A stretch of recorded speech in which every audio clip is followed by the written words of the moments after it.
Els dos últims alcaldes de Sant Joan han sigut mestres i directors del col·legi on treballaven. El nostre candidat a l'alcaldia és mestre i director del col·legi públic Sagrada Família de Xixona. Hi ha tradicions que potser convé mantindre, encara que no es diu Paco.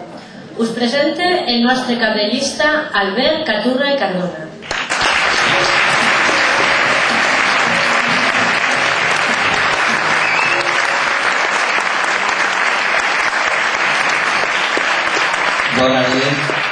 Bona nit, moltes gràcies. La referència a mi, que soc una persona que m'agradaria continuar sent no director, mestre. Estic molt orgullós de la meva professió. M'ha fet així, m'ha posat un poc, no estava avisat, m'ha posat un poc nerviós. Així que vaig intentar tranquil·litzar-me per aixecar el fil. No sé què dir davant de la presència d'aquestes persones que teniu aquí damunt de l'escenari. Primer que res, voldria dir que estic molt agraït de que tots els que esteu aquí hagueu confiat en mi per encapçalar aquesta candidatura. Les persones que m'han precedit en aquesta responsabilitat, com són Maite i Rafa, se mereixen especialment un recordatori ara en aquests moments, agrair-los el seu esforç, 4 anys en el cas de Maite i 8 en el cas de Rafa, que han dedicat bona part del seu temps a treballar per un projecte en el que compartim. Jo penso que és d'agrair i jo us ho agraïs. Abans d'això, nosaltres teníem que presentar-nos, com sempre, en una llista que pense que, si no per a tot el món, almenys per a mi, complís totes les expectatives que ha de tenir una llista. Les persones que teniu davant, no sé si les coneixeu totes. Les que teniu la sort de conèixer alguna, pensen que són persones molt compromeses en les seves professions, com a ciutadans, i d'una qualitat humana fora de tot dubte. I aquesta és la llista que vos presentem. Nosaltres vam fer un anàlisi fa 3 setmanes de quines eren les línies d'actuació que anava a seguir el BOLOC en aquesta campanya. Diem en aquest article de premsa que el món i els nostres pobles estaven canviant d'una manera profunda i accelerada. Diem que la revolució tecnològica, el procés econòmic que se coneix com globalització, i un canvi en la manera d'organitzar-se de les societats que cada volta van a organitzar-se més en xarxa i no de forma piramidal, estaven afectant i estaven produint molts canvis en tots els àmbits de la nostra vida. Canvis que afectaven als processos econòmics, a la manera d'informar-nos, de relacionar-nos amb el nostre entorn, afectaven als valors sobre els que se construïssin les societats. En els últims 40 anys, la població de Sant Joan s'ha quintuplicat. Sant Joan ja no és un poble eminentment agrícola. S'ha convertit en una ciutat bàsicament de serveis, situada al centre del que previsiblement serà una gran àrea metropolitana. Sant Joan presenta una realitat més plural i més diversa, planteja nous reptes i demana noves solucions. Aquest creixement no ha anat sempre acompanyat de les necessàries inversions per a nivellar la relació entre habitants i serveis, per compensar desigualtats, per tenir més i millors dotacions escolars o centres de salut o biblioteques o poliesportius.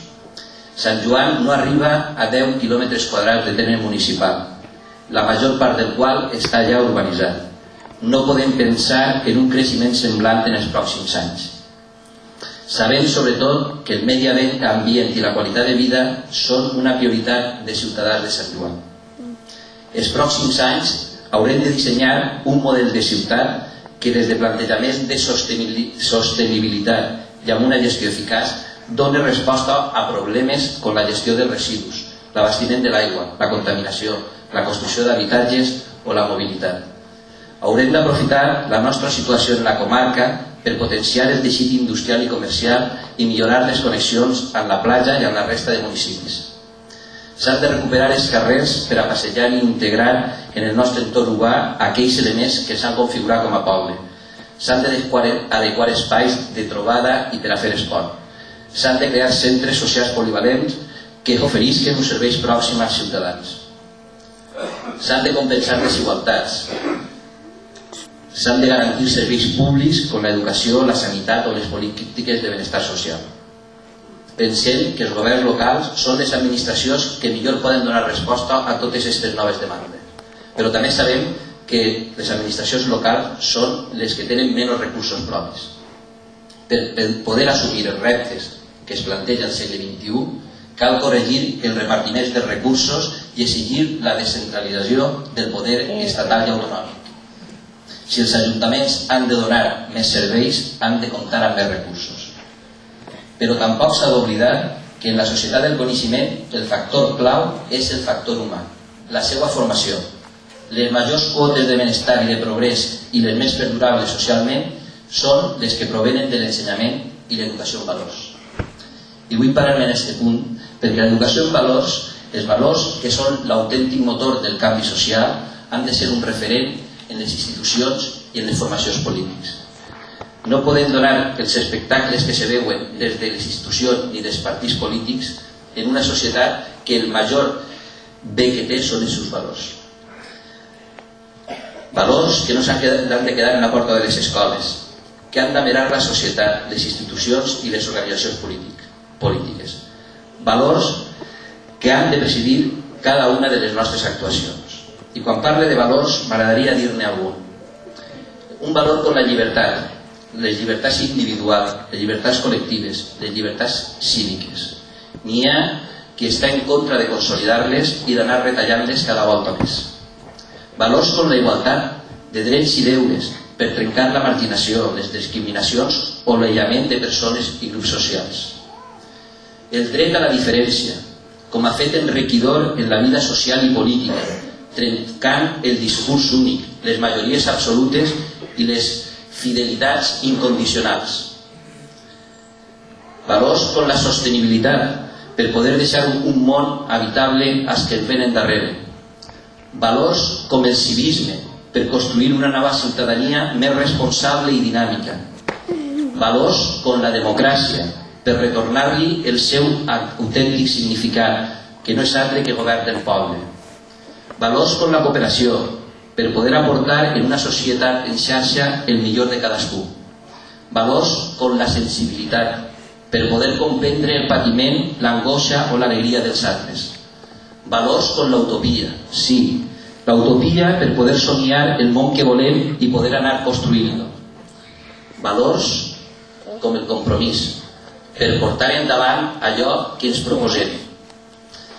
Per això, comptem amb tu, que és el nostre lema de campanya, no és únicament una proposta, un lema. Comptem amb tu és una proposta de treball dirigida a les persones que ens senten vinculades amb el projecte que representa el Bloc Nacionalista Valencià Sant Joan, que creuen que els poders locals haurien de liderar aquest procés de canvi amb la participació de tota la societat. El Bloc Nacionalista de Sant Joan continuarà treballant en aquest sentit i espera comptar amb el suport suficient per poder fer-ho des de les institucions. Avui fa 300 anys de la batalla d'Almansa. Com en totes les batalles, van guanyar els poderosos i van perdre els pobles. El poble valencià va perdre les institucions, va perdre el seu dret civil i li van prohibir la seva llengua. Però avui, també, després de 300 anys, presentem una llista electoral compromesa amb el nostre poble, un conjunt de persones amb les que ens estic ben orgullós de compartir un projecte. Un projecte que amb humilitat, però amb constància i treball, va guanyant voluntats. El nostre no és un treball a curt termini, no és un treball per a unes eleccions. El nostre ha de ser un treball de futur. Us demane, per tant, que col·laboreu activament a fer que el nostre desig d'ara siga una realitat demà. Us demane el vostre compromís per la transparència i la regeneració democràtica, per la recuperació de l'ètica en la vida política, pel diàleg i el consens per arribar a acords perdurables, per la millora dels serveis públics municipals, per una ordenació territorial sostenible. Us demano el vostre compromís per fer efectiu el dret a un habitatge digne, per dinamitzar el teixit econòmic i social, per la protecció del medi ambient, per la sanitat i per la salut pública, per aconseguir una millor qualitat de vida. Us demano el vostre compromís per millorar el transport públic i l'accés de persones amb mobilitat reduïda. Us demano el vostre compromís per la cohesió social i la convivència harmònica, per la igualtat real de drets i deures, per la cultura participativa, per la normalització del valencià. Us demano el vostre compromís per l'educació com a element estratègic del progrés, per la descentralització de la gestió pública, pel control de ciutadans i ciutadanes de l'acció de govern. Si ara aquí aquest és el nostre compromís, el passat és història, el futur serà un misteri, però avui és un regal que per això li diem present. Per a mi és un regal haver trobat en les revoltes del camí persones que com vosaltres defeneu un projecte sòlid amb valors i de progrés. Moltes gràcies.